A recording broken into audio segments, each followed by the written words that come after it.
जय हिंद, वंदे मातरम, राम राम सभी को। एक बार फिर से आपके अपने यूट्यूब चैनल में तहे दिल से स्वागत करता हूं। जल्दी से फटाक से जुड़ जाइए, क्लास को कर दीजिए लाइक और शेयर। प्यार साथियों, उम्मीद करता हूं कि आप सभी अच्छे और स्वस्थ होंगे। तो आज का हमारा पहला क्वेश्चन आपकी स्क्रीन पर आ चुका है, साइंस का।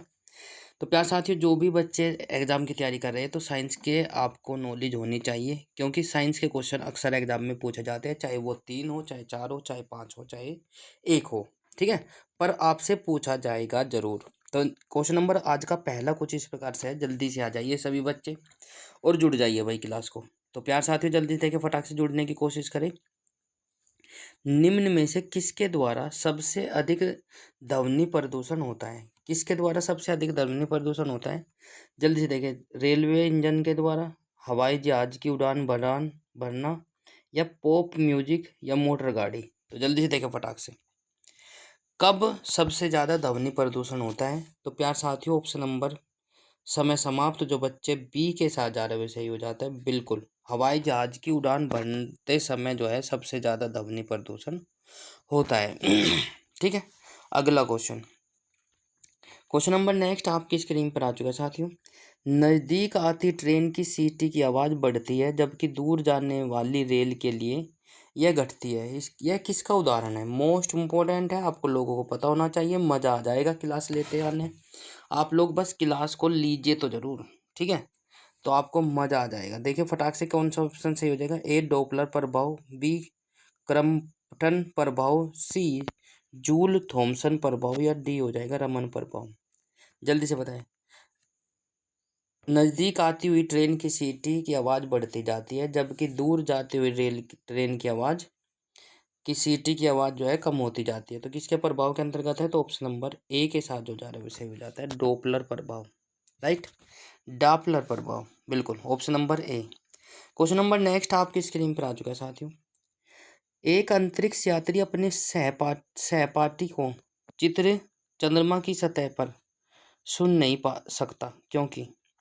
बिल्कुल मोस्ट इम्पोर्टेंट है, बहुत ही आसान क्वेश्चन है। एक अंतरिक्ष यात्री अपने सहपाठी को चंद्रमा की सतह पर नहीं सुन पाता है, क्यों? ए चंद्रमा की सतह पर कोई क्रेटर नहीं है, बी चंद्रमा पर ध्वनि प्रचारित करने की माध्यम नहीं होता, सी रात्रि में तापमान बहुत कम और दिन में अत्यधिक होता है, उत्पादित आवृत्ति ध्वनि आवृत्ति से अधिक होती है। तो जल्दी देखें फटाक से क्या हो जाएगा कारण। तो प्यार साथियों, समय समाप्त होता हुआ 4 ऑप्शन आपके नीचे दिए गए। तो मैं आपको बता दूं, वहां पर जो है ध्वनि प्रचारित करने का माध्यम नहीं होता है, इसीलिए वहां पर एक सहपाठी दूसरा सहपाठी की आवाज नहीं सुन पाता है चंद्रमा की सतह पर। बिल्कुल। क्वेश्चन नंबर नेक्स्ट आपकी स्क्रीन पर आ चुका है साथियों। क्वेश्चन नंबर नेक्स्ट क्या कहता है? कौन सी प्रक्रिया प्रकाश और ध्वनि दोनों में घटित नहीं होती? कौन सी प्रक्रिया है जो प्रकाश और ध्वनि में घटित नहीं होती? तो जल्दी से देखिए फटाक से 4 ऑप्शन आपके नीचे दिए गए। ए ध्रुवण, बी परावर्तन, अपवर्तन, विवर्तन। ठीक है, तो प्यारे साथियों मैं आपको बता दूं, केवल ध्रुवण जो है, ध्रुवण केवल घटना ऐसी है जो प्रकाश से संबंधित है, ध्वनि से संबंधित नहीं है। राइट, बिल्कुल। ध्रुवण का काम क्या है? प्रकाश को ध्रुवित अध्रुवित में बदलना। ठीक है, ध्रुवित अध्रुवित प्रकाश को ध्रुवित में बदलना, या इसके हम कर सकते हैं। ठीक है, तो प्यार साथियों क्वेश्चन नंबर नेक्स्ट आपकी स्क्रीन पर आ चुका है साथियों। चिल्लाते समय व्यक्ति हमेशा हथेली को मुंह के समीप रखते हैं, क्यों? चिल्लाते समय व्यक्ति हथेली को मुंह के सामने रखते हैं, क्यों? तो 4 ऑप्शन आपके नीचे दिए गए। इस कार्यवाही का ध्वनि पर कोई प्रभाव नहीं पड़ता, ध्वनि स्वर का उतार चढ़ाव बढ़ जाता है, ध्वनि पूर्णतः ध्वनि में बढ़ जाती है, नेक्स्ट उस स्थिति में ध्वनि ऊर्जा सिर्फ एक दिशा में इंगित होती है। तो जल्दी देखिए फटाक से, क्यों रखता है मुंह पर हाथ? तो चिल्लाते समय व्यक्ति हमेशा हथेली को मुंह के समीप रखता है, क्योंकि उस स्थिति में ध्वनि ऊर्जा सिर्फ एक ही दिशा में इंगित होती है, इसलिए याद रखता है। राइट, बहुत अच्छे। जो बच्चे डी के साथ जा रहे हैं वो सही हो जाता है। क्वेश्चन नंबर नेक्स्ट आपकी स्क्रीन पर आ चुका है साथियों। डेसिबल इकाई का प्रयोग किया जाता है, मोस्ट इंपोर्टेंट है, कल भी मैंने बताया था, आज फिर से आ गया है, तो आप लोगों को आंसर आ जाना चाहिए। डेसिबल इकाई का प्रयोग किया जाता है रेडियो तरंग की आवृत्ति के लिए, ध्वनि की तीव्रता के लिए, ऊष्मा की तीव्रता के लिए, प्रकाश की गति के लिए। तो जल्दी से देखिए फटाक से कौन सा ऑप्शन सही हो जाएगा। डेसिबल जो है ध्वनि की तीव्रता के लिए प्रयोग किया जाता है, बिल्कुल ध्वनि की तीव्रता को मापने के लिए डेसिबल का प्रयोग किया जाता है, बिल्कुल आप लोगों को पता है, बिल्कुल। क्वेश्चन नंबर नेक्स्ट आपकी स्क्रीन पर आ चुका है साथियों। प्रतिध्वनि का कारण बताना है, प्रतिध्वनि का कारण बताना है। प्रतिध्वनि क्यों होती है? तो ध्वनि का अपवर्तन, ध्वनि का अवशोषण, ध्वनि की चाल, ध्वनि का परावर्तन। प्रतिध्वनि का मतलब है जब हम कमरे में खड़े होते हैं, किसी पहाड़ी इलाके में खड़े होते हैं, तो हम जो जैसे ही साउंड करते हैं तो साउंड हमें रिप्लाई वापस सुनाई देता है कुछ समय बाद। तो वो किसके कारण होता है? तो प्यार साथियों मैं आपको बता दूं, ऑप्शन नंबर डी के साथ जो जा रहे हैं वैसे ही हो जाता है, ध्वनि परावर्तन के कारण। राइट, बहुत अच्छे। अगला क्वेश्चन आपकी स्क्रीन पर आ चुका है साथियों, जल्दी से देखिए फटाक से क्या हो जाएगा। स्पष्ट प्रतिध्वनि सुनने के लिए परावर्तक तल व ध्वनि स्रोत के बीच न्यूनतम दूरी कितनी होनी चाहिए? मोस्ट मोस्ट मोस्ट इंपॉर्टेंट है, कई बार आ चुका है। जल्दी से देखिए फटाक से। स्पष्ट प्रतिध्वनि सुनने के लिए परावर्तक तल व ध्वनि स्रोत के बीच कितनी दूरी होनी चाहिए? यदि हमें विपरीत से आने वाली ध्वनि को स्पष्ट सुनना है तो उनके बीच की दूरी कितनी होनी चाहिए? चार ऑप्शन आपके नीचे दिए गए, 24 मीटर, 30 मीटर, 17 मीटर, 10 मीटर। तो जल्दी से बताइए फटाक से कौन सा ऑप्शन सही हो जाएगा। शाबाश, समय समाप्त इसी के साथ, बहुत अच्छे। जो बच्चे ऑप्शन नंबर सी के साथ जा रहे हुए सही हो जाता है, 17 metre. Right, question number next आपकी स्क्रीन पर आ चुका है साथियों, बिल्कुल। क्वेश्चन नंबर नेक्स्ट कहता है, जल्दी से देखिए, रडार की कार्य प्रणाली निम्न सिद्धांत पर कार्य आधारित है। रडार का तो नाम आपने सुना ही होगा, ठीक है, बिल्कुल। रडार की फुल फॉर्म यदि आपको मालूम है तो आप लोग बताइए, यदि नहीं मालूम है तो हमारे साथ बने रहिए। रडार की कार्य प्रणाली निम्नलिखित सिद्धांत पर आधारित है, वो आप लोगों को बताना है। डॉपलर प्रभाव, रमन प्रभाव, या रेडियो तरंगों का परावर्तन, या फिर रेडियो तरंगों का अपवर्तन। मोस्ट इंपॉर्टेंट है भाई, ठीक है। तो प्यार साथियों ऑप्शन नंबर सी के साथ जो जा रहा है वैसे हो जाता है, रेडियो तरंगों का परावर्तन। शाबाश। अगला क्वेश्चन आपकी स्क्रीन पर आ चुका है साथियों। अगला क्वेश्चन क्या कहता है, जल्दी से देखिए फटाक से। किसी प्रतिध्वनि को सुनने के लिए मूल आवाज और प्रतिध्वनि के बीच समय अंतराल क्या होना चाहिए? किसी प्रतिध्वनि को सुनने के लिए मूल आवाज व प्रतिध्वनि के बीच का अंतराल कितना होना चाहिए? मोस्ट इम्पोर्टेंट है। समय की बात हुई है, दूरी की बात मैंने बता दी है, तो समय हो जाएगा 1/10 सेकंड से अधिक, 1/10 सेकंड से कम, 1/10 सेकंड के बराबर, या इनमें से कोई नहीं।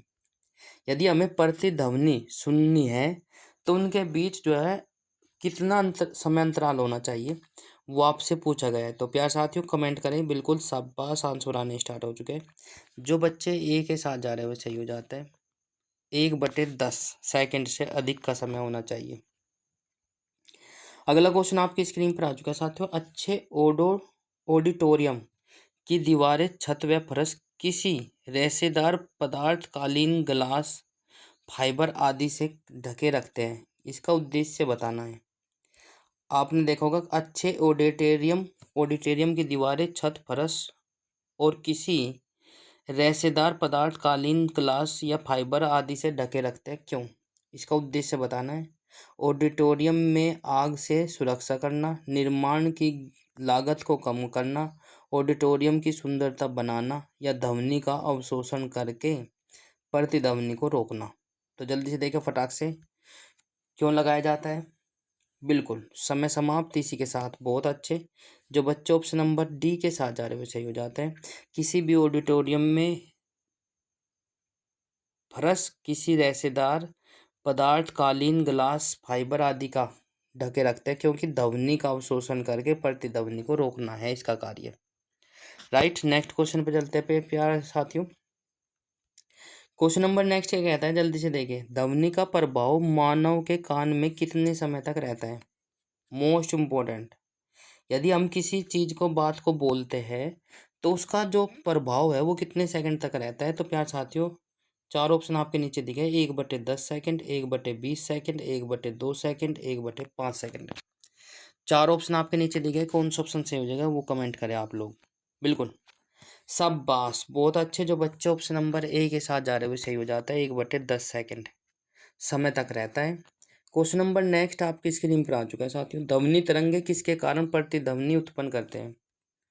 ध्वनि तरंगे किसके कारण प्रतिध्वनि उत्पन्न करती है। ए परावर्तन, बी विवर्तन, सी अपवर्तन, डी इनमें से कोई नहीं। जल्दी से बताएं फटाक से। ध्वनि तरंगे किसके कारण प्रतिध्वनि उत्पन्न करती है। परावर्तन के कारण, क्योंकि टकराने के बाद वापस होगी, पक्का कन्फर्म है, तभी प्रतिध्वनि उत्पन्न होगी। क्वेश्चन नंबर नेक्स्ट आपकी स्क्रीन पर आ चुका है साथियों। क्वेश्चन नंबर नेक्स्ट क्या कहता है, जल्दी से देखिए। एक व्यक्ति को अपनी प्रतिध्वनि सुनने के लिए परावर्तक तल से कितनी दूर खड़ा होना चाहिए। Most important, most important. एक व्यक्ति को अपनी प्रतिध्वनि सुनने के लिए परावर्तक तल से कितनी दूर रहना चाहिए। 28 metre, 224 feet, sorry 28 feet, 224 feet, 56 feet या 100 फीट। जल्दी से बताएं फटाक से, कौन सा ऑप्शन सही हो जाएगा, जल्दी से कमेंट करें। तो प्यार साथियों, ऑप्शन नंबर क्या हो जाएगा, सी वाला सही हो जाएगा, 56 फीट। यदि इसे मीटर में कन्वर्ट किया जाए तो कितना हो जाएगा वो आप लोगों को बताना है। 17 मीटर के आसपास हो जाएगा। तो आप लोगों को मैंने ये बता चुका हूँ।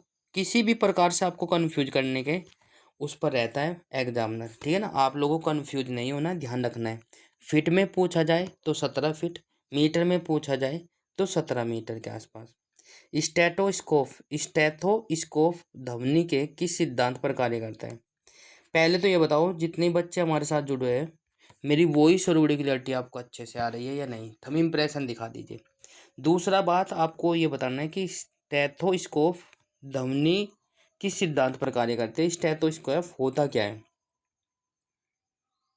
ए अपवर्तन, बी विवर्तन, सी ध्रुवण, डी परावर्तन। बिल्कुल शाबाश। जो बच्चे ऑप्शन नंबर डी के साथ जा रहे हैं वैसे हो जाता है। स्टेथोस्कोप जो है डॉक्टर जो रखते हैं वो उस जिससे धड़कन हार्ट बीट को चेक किया जाता है वो होता है, राइट।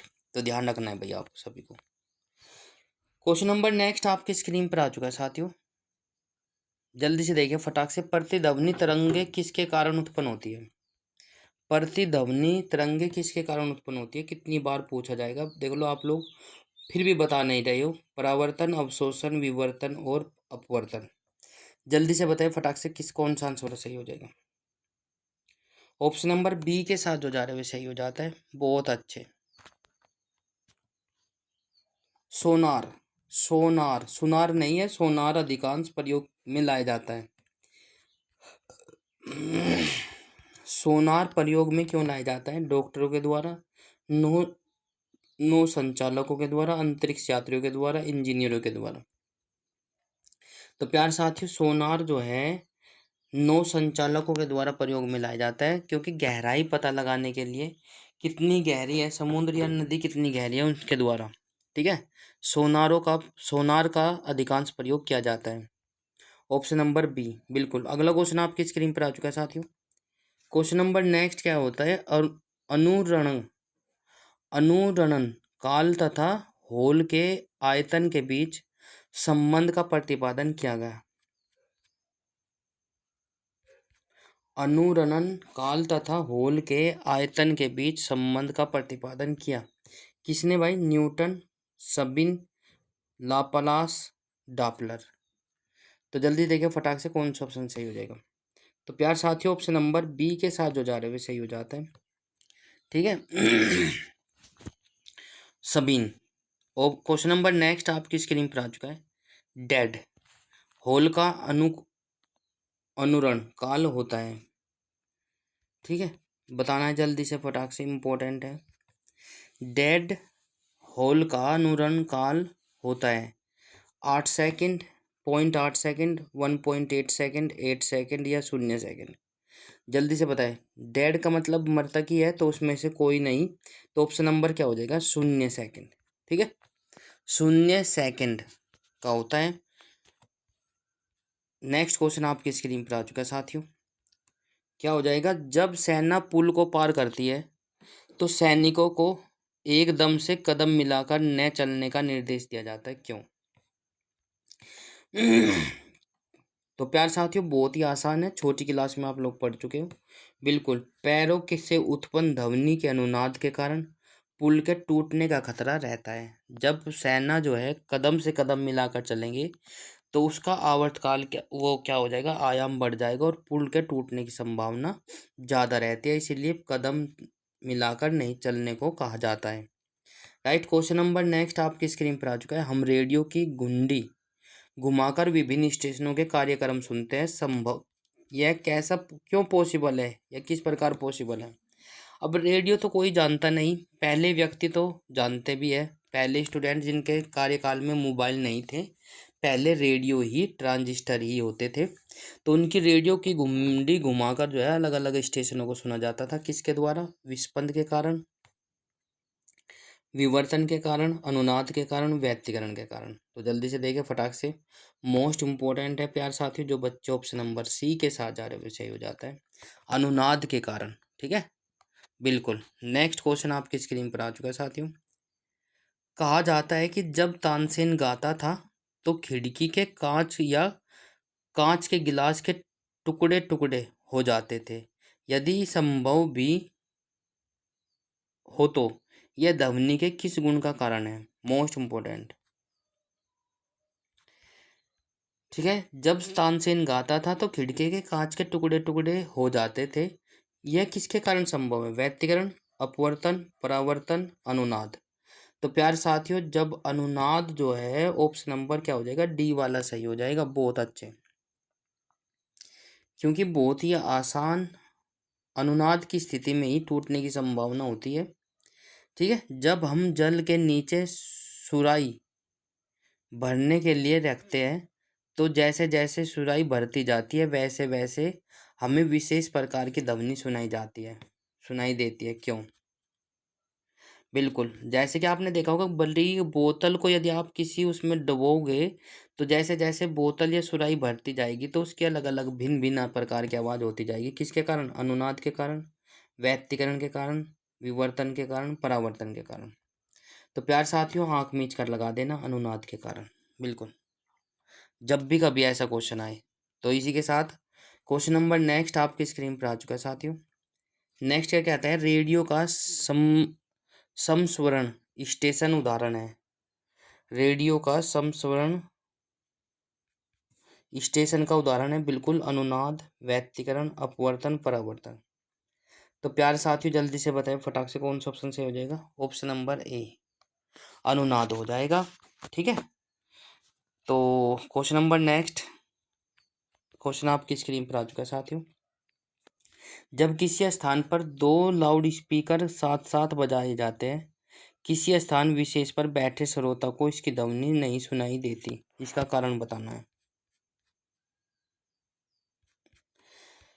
जब लाउड स्पीकर साथ साथ बजाए जाते हैं दो, तो उस किसी श्रोता को बैठे किसी स्थान पर उसकी ध्वनि सुनाई नहीं देती, इसका कारण बताना है। व्यक्तीकरण, अपवर्तन, अनुनाद, परावर्तन। प्यारे साथियों, जब दो लाउड स्पीकर एक साथ बजाओगे तो श्रोता को उसकी ध्वनि नहीं सुनाई देगी, क्यों? किसके कारण? व्यक्तीकरण के कारण। ऑप्शन नंबर ए के साथ जो जा रहे हैं वैसे ही हो जाता है। आज के हमारे साइंस के कुछ ये 25 क्वेश्चन थे भाई। 25 में से आपने कितने क्वेश्चन सही हो पाए हैं और कितने गलत और कितने आपने छोड़े हैं, वो आप लोगों को बताना है। तो क्लास ये कैसी लगी कमेंट बॉक्स में ज़रूर बताएं। और प्यार साथियों, आप सभी का प्यार और सपोर्ट हमें मिल रहा है, उसके लिए बहुत बहुत धन्यवाद। यदि अच्छा लगा तो लाइक और शेयर जरूर करें, चैनल को सब्सक्राइब करना ना भूलें और घंटे का बटन अवश्य दबाएं ताकि आपको समय पर नोटिफिकेशन मिलता रहे।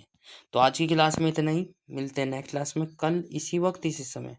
तो हंसते रहिए, मुस्कुराते रहिए और हमारे साथ पढ़ते रहिए। जब पढ़ेगा इंडिया तभी तो आगे बढ़ेगा इंडिया। जय हिंद, जय भारत, राम राम भाई सभी को, वंदे मातरम।